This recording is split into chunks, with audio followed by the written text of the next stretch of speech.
हरिओम। नमस्ते। Audio book ब्रह्मचर्य व्रत का पालन और काम विकार पर दमन। ब्रह्मचर्य व्रत का पालन और काम विकार पर विजय। स्वयं परमपिता परमात्मा शिव ने प्रजापिता ब्रह्मा द्वारा जो ज्ञान दिया है और दे रहे हैं, उसे ही इस पुस्तक के रूप में संकलित और संपादित किया गया है। लेखक हैं ब्रह्म कुमार जगदीश चंद्र। अब आप सुनेंगे ब्रह्मचर्य का आध्यात्मिक, वैज्ञानिक, मनोवैज्ञानिक और सामाजिक दृष्टि से महत्व। आज चारों ओर दृष्टि डालने से ऐसा मालूम होता है कि लोग ब्रह्मचर्य के महत्व को पूर्ण एवं यथार्थ रीति से नहीं समझते। आज धार्मिक स्थानों पर भी प्रवचनों में लोभ न करने, मोह ममता को छोड़ने तथा अभिमान का त्याग करने की बात तो कही जाती है, परंतु वहां भी ब्रह्मचर्य की या तो चर्चा ही नहीं होती, और या अगर होती है तो उसे उतना गौण स्थान दिया जाता है कि मालूम होता है कि या तो यह केवल सन्यासियों के लिए ही एक नियम रह गया है और या अब उसकी गणना 5 विकारों में नहीं होती। परंतु हमारा ऐसा मंतव्य है कि हमारी आज की सभी नैतिक, आर्थिक और सामाजिक समस्याओं का भी एक मुख्य कारण काम विकार है, और आध्यात्मिक क्षेत्र में भी पुरुषार्थियों की उन्नति न होने का एक कारण यह है कि वे ब्रह्मचर्य का ज्ञान युक्त रीति से पालन नहीं करते। वे परमात्मा की महिमा करते हुए उसे पतित पावन तो कहते हैं, परंतु वे पतनकारी काम विकार को छोड़कर ब्रह्मचर्य व्रत के पालन द्वारा पावन बनने का सबल यत्न नहीं करते। वे काम, क्रोध और लोभ को नरक का द्वार मानते हैं, परंतु नरक के द्वार से मुख मोड़कर ब्रह्मचर्य मार्ग से स्वर्ग के द्वार में प्रवेश करने के पुरुषार्थ से पीछे हट जाते हैं। संभवतः इस सब का कारण यह है कि वे काम विकार द्वारा होने वाली अतुल हानि को और ब्रह्मचर्य द्वारा होने वाले अपार लाभ को स्पष्ट एवं सुनिश्चित रीति से नहीं जानते। उन्हें यह मालूम ही नहीं है कि काम उनके सारे खजाने लूट रहा है।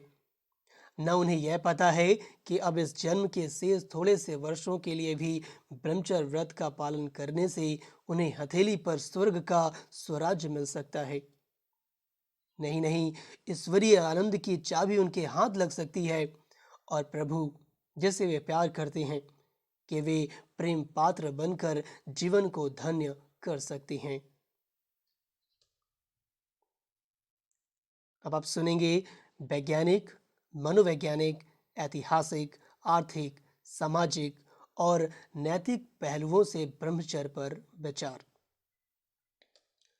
इस प्रकार काम विकार द्वारा होने वाली हानि और ब्रह्मचर्य व्रत द्वारा होने वाले लाभ को स्पष्ट करने के लिए ही यह पुस्तक लिखी गई है।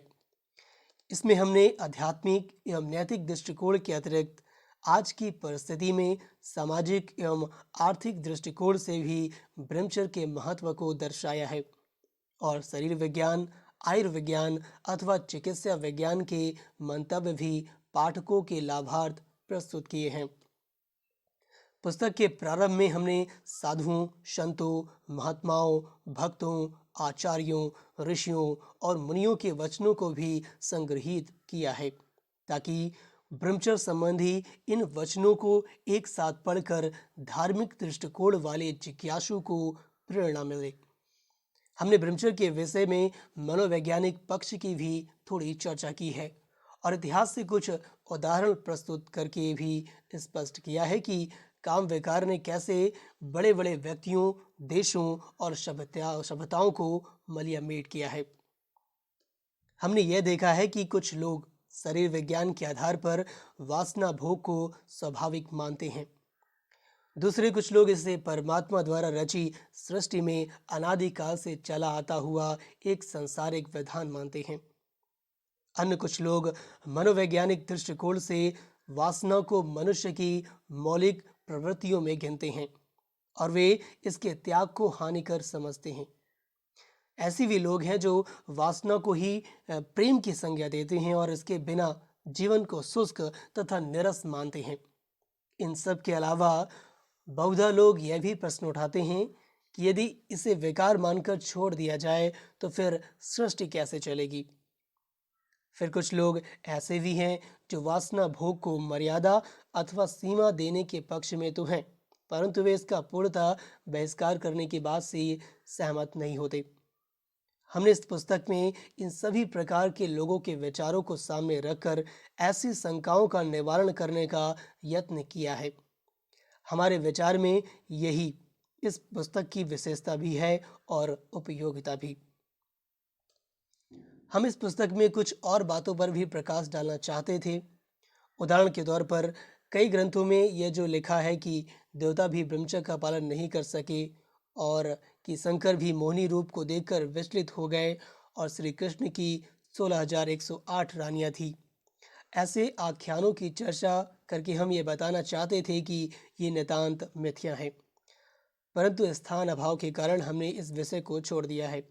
इनके बारे में हमने अन्यत्र कुछ लिखा है। इस पुस्तक में ये जो दृष्टिकोण प्रस्तुत किया गया है कि मनुष्य को संपूर्ण ब्रह्मचर्य का पालन करना चाहिए, यह तथा ब्रह्मचर्य को पालन करने की युक्तियां हमें परम पिता परमात्मा ही की कृपा प्रसाद के रूप में मिली है। इसलिए इस पुस्तक को पढ़ने के बाद लोग उन्हीं का धन्यवाद करें। ब्रह्म कुमार जगदीश चंद्र। हरिओम। अब आप सुनेंगे आज की सामाजिक स्थिति में ब्रह्मचर्य का महत्व। धार्मिक इतिहास के पन्ने उलटने से पता चलता है कि द्वापर युग के आरंभ से लेकर अब तक ब्रह्मचर्य को प्रायः व्यक्तिगत साधना के अंग के रूप में ही अपनाया जाता रहा है, अथवा इसे यम नियमों के अंतर्गत आत्मशुद्धि के लिए एक नियम के रूप में ही लिया जाता रहा है। साधु, सन्यासी, भिक्षु और पादरी मुक्ति को लक्ष्य मानकर तथा बाल बच्चों इत्यादि को बंधन जानकर घर बार के साथ साथ स्त्री का भी संन्यास करते हुए ब्रह्मचर्य का पालन करते रहे हैं। भारत में धर्म प्रेमी लोग इसका संबंध शारीरिक आयु से जोड़कर तथा इसे शास्त्र आज्ञा मानकर इसे शारीरिक जीवन के पहले 25 वर्षों में विद्या अध्ययनार्थ या फिर 50 वर्ष की आयु के बाद मुक्ति की प्राप्त्यार्थ भी इसका पालन करते रहे हैं। पूर्व काल में नैतिकतावादी लोग शपथनिक जीवन में काम अथवा रति को शास्त्र सम्मत, विधिवत अथवा प्राकृत नियम अनुकूल मानकर गृहस्थ की मर्यादा के बाहर काम भोग को पाप मानकर सीमित अर्थ में इसका पालन करते रहे हैं।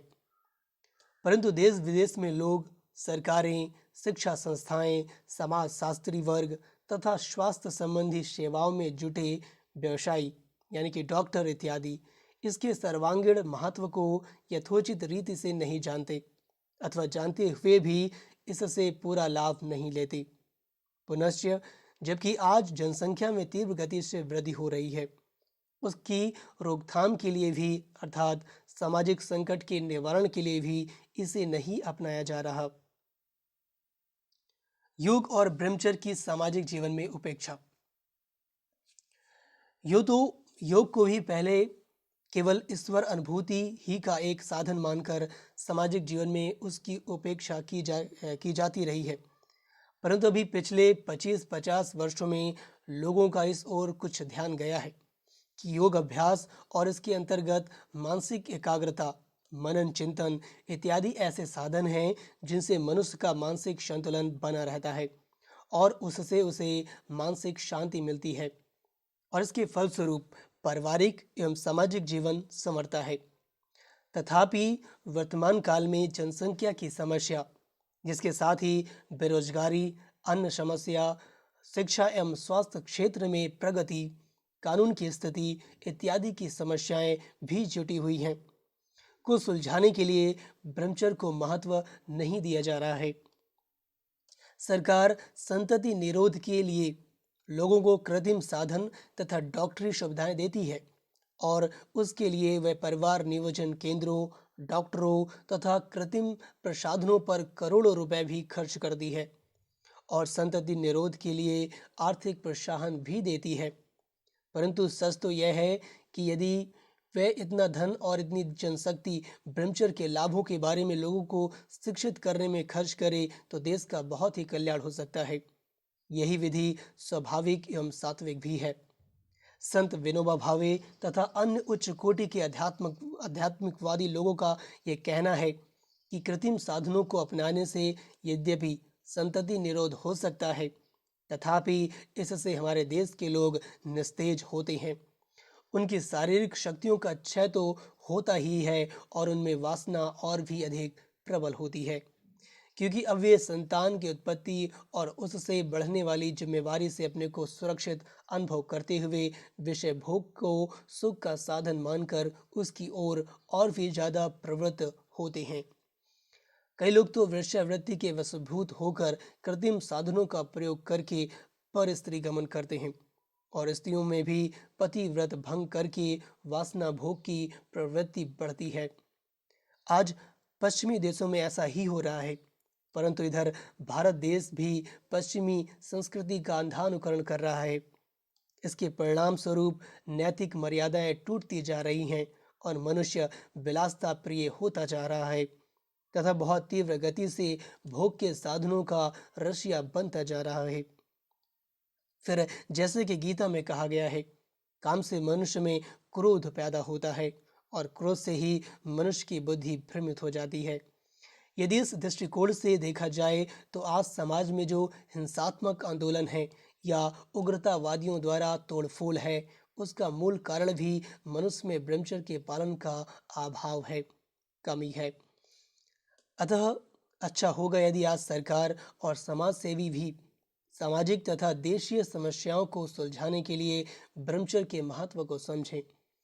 आज इस बात को समझने की जरूरत है कि ब्रह्मचर्य का पालन न करने से देश की आर्थिक स्थिति, देश के कानूनी वातावरण, देश के लोगों के स्वास्थ्य और नैतिक विकास इत्यादि पर भी निश्चित रूप से बुरा प्रभाव पड़ता है। आज ब्रह्मचर्य को एक सामाजिक आवश्यकता मानने की आवश्यकता है। आज सरकार ब्रह्मचर्य पालन को एक व्यक्तिगत धारणा मानकर अथवा इसे एक धार्मिक पहलू समझकर इसे परिवार नियोजन के लिए एक सरकारी नीति के रूप में नहीं अपनाती और परिवार नियोजन संस्थाओं तत्संबंधी पुस्तकों, पैम्पलेटों एवं प्रसार के दूसरे साधनों यथा रेडियो, टेलीविजन इत्यादि द्वारा अथवा शिक्षा संस्थाओं द्वारा पाठ्यक्रम में ब्रह्मचर्य का महत्व दर्शाकर इससे सामाजिक समस्याओं को सुलझाने का कार्य नहीं कर रही।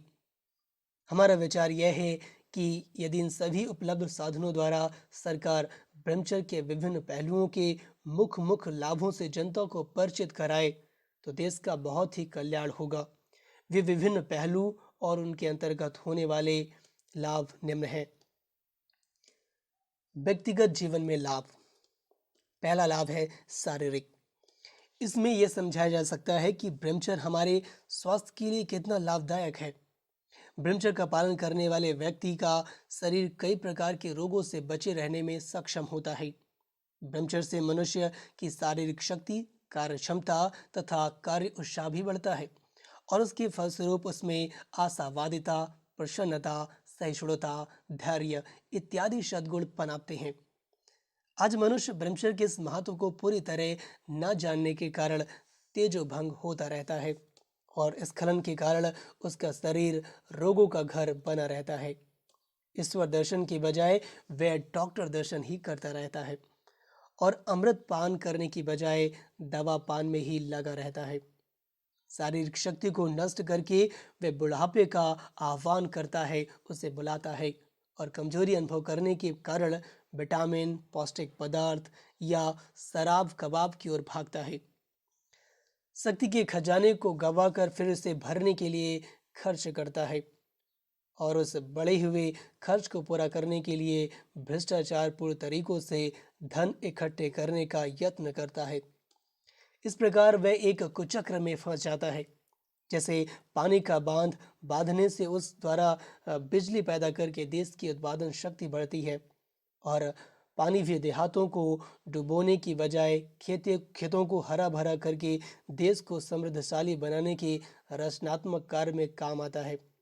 ठीक उसी प्रकार ब्रह्मचर्य का पालन करने से मनुष्य में शक्ति का जो संचय होता है, उस द्वारा भी मनुष्य उत्तम साहित्य रचना, कला कौशल या विद्या वृद्धि इत्यादि के रूप में कल्याणकारी कर्तव्यों को संपन्न कर सकता है। दूसरा लाभ है मानसिक। इसके अंतर्गत यह बताया जा सकता है कि ब्रह्मचर्य का पालन करने से मनुष्य के संकल्प में दृढ़ता आती है, इसलिए ही उसका विल पावर बढ़ता है और उसके स्वभाव में एकाग्रता आती है। इसलिए ही लोगों ने इसे विद्योपार्जन के लिए अथवा गहन बातों की गति को समझने के लिए जरूरी माना है। एकाग्रता, दृढ़ता और मानसिक बल जहाँ जहाँ हो वहाँ मनुष्य स्थूल तथा सूक्ष्म कठिनाइयों को लांघता हुआ सफलता अवश्य ही प्राप्त कर लेता है और सफलता द्वारा मनुष्य के मन में हर्ष, उल्लास तथा अधिक उन्नति की ओर बढ़ने की उमंग का प्रादुर्भाव होता है। तीसरा लाभ है बौद्धिक। इसके अंतर्गत यह बताया जा सकता है कि ब्रह्मचर्य ही बुद्धि का प्रकाश है। न केवल इससे बौद्धिक योग्यताओं का विकास होता है, बल्कि इससे बुद्धि सात्विक भी होती है। न केवल इससे मनुष्य की निर्णय शक्ति अथवा विवेक शक्ति जागृत होती है, बल्कि विवेक सद्विवेक बनता है। यह भी जीवन में एक बड़ी उपलब्धि है, क्योंकि इस द्वारा मनुष्य बुराइयों के भंवर से बचकर रहता है और उसमें संतोष, सद्भावना तथा सत्य की पहचान होने के फलस्वरूप वह महान बन जाता है। चौथा लाभ है नैतिक। ब्रह्मचर्य नैतिक जीवन की तो नींव ही है। इस द्वारा दृष्टि वृत्ति के शुद्ध होने से तथा इंद्रियों के एक बड़े आकर्षण को जीतने से मनुष्य अन्य आकर्षणों तथा प्रलोभनों को भी पार कर नैतिकता के शिखर पर पहुंचने में सफल होता है। उसमें निर्भय और निसंकोच बनने तथा सत्य का पालन करने की अथाह शक्ति आती है। पांचवा लाभ है आध्यात्मिक। ब्रह्मचर्य आध्यात्मिक प्रगति के लिए तो पहला कदम ही है। ब्रह्मचर्य के बिना आत्म अनुभूति तथा ईश्वरानुभूति कदापि नहीं हो सकती, क्योंकि कामी मनुष्य की प्रीति देह से होती है, उसका मन भी चंचल होता है और देह की वास्तविकता के प्रति उसका विवेक जागृत नहीं हुआ होता। न ही पतनकारी प्रवृत्तियों पर उसका नियंत्रण होता है। अतः वर्तमान जीवन में आनंद, जो कि सर्वोत्कृष्ट उपलब्धि है तथा महानता की प्राप्ति और भविष्य में भी देवत्व एवं सात्विक सुखों की पूर्ण प्राप्ति का यदि मनुष्य को ज्ञान हो जाए तो वह ब्रह्मचर्य का पालन अवश्य करेगा ही। छठवां लाभ है आर्थिक। मनुष्य वासना भोग द्वारा अपनी शक्ति का क्षय करके कमजोर होता है और कमजोरी की पूर्ति के लिए उसे शक्तिवर्धक पदार्थों को अधिक मात्रा में लेने की जरूरत महसूस होती है। या तो वह डॉक्टरों के पास जाकर टॉनिक और विटामिन की गोलियां या ताकत के इंजेक्शन लगवाता फिरता है। अधिक संतान उत्पत्ति से भी उसका खर्च बढ़ जाता है और वासना वाला व्यक्ति सिनेमा, होटल, शराब, फैशन इत्यादि की ओर भी प्रवृत्त होता है। इन सब के लिए उसे धन जुटाना पड़ता है और उसके लिए वह अवैध तथा अनैतिक तरीके अपनाता है और चिंतित रहने लगता है। इस चिंता तथा अवैध कार्यों के कारण फिर उसमें वासना भोगने की प्रवृत्ति भड़क उठती है ताकि वह मन को हल्का करे। इस प्रकार वह एक कुचक्र में फंस जाता है। ब्रह्मचर्य का पालन करने वाला व्यक्ति इन सभी झंझटों से सुरक्षित, सरल, संतुष्ट और सदा प्रसन्न रहता है। सातवां लाभ है सामाजिक। हम इस लेख द्वारा ब्रह्मचर्य का विशेष तौर पर सामाजिक लाभ बताना चाहते हैं। व्यक्ति के सुधार से समाज का भी आर्थिक, नैतिक तथा सांस्कृतिक ढांचा सुधरेगा ही। परंतु विशेष बात यह है कि आज जनसंख्या की तीव्र वृद्धि के कारण जो 3 मुख्य भयंकर परिणाम सामने आए हैं, उनका निराकरण होगा। जनसंख्या वृद्धि की द्रुत गति के कारण एक तो चिंताजनक निर्धनता हमारे देश में फैली है और आवास का अभाव महसूस होता है तथा बेरोजगारी भी इतनी है कि इंजीनियर और डॉक्टर भी बेकार घूमते हैं। अतः अधिक संतान पैदा करके उसे भूख, बेरोजगारी आदि को सौंपने का क्या अर्थ। दूसरी बात यह है कि इस तीव्र वृद्धि से मनुष्य का अपना भी अवमूल्यन हुआ है और अनैतिकता फैली है। समाज एक जमघट सा बन गया है। इस भीड़ भाड़ से मनुष्य के स्वभाव पर, उसके मस्तिष्क पर बुरा प्रभाव पड़ा है। इससे आज का मनुष्य अशांत भी है और उसका वह मूल्य और मान भी नहीं है। आज मनुष्य लाठीचार्ज, जेल, गोली, आत्महत्या, मद्यपान इत्यादि का ही शिकार है। तीसरे, सारा वातावरण दूषित हो गया है। जल और वायुमंडल सभी बिगड़ गए हैं। अतः मनुष्य का आज यह एक सामाजिक कर्तव्य है कि वह ब्रह्मचर्य का पालन करे। हरिओम। अगले भाग में भी हम और अच्छी चीज़ जानेंगे, जैसे कि भक्ति मार्ग में भी ब्रह्मचर्य की महिमा और काम की निंदा और भी बहुत कुछ। तब तक के लिए नमस्ते।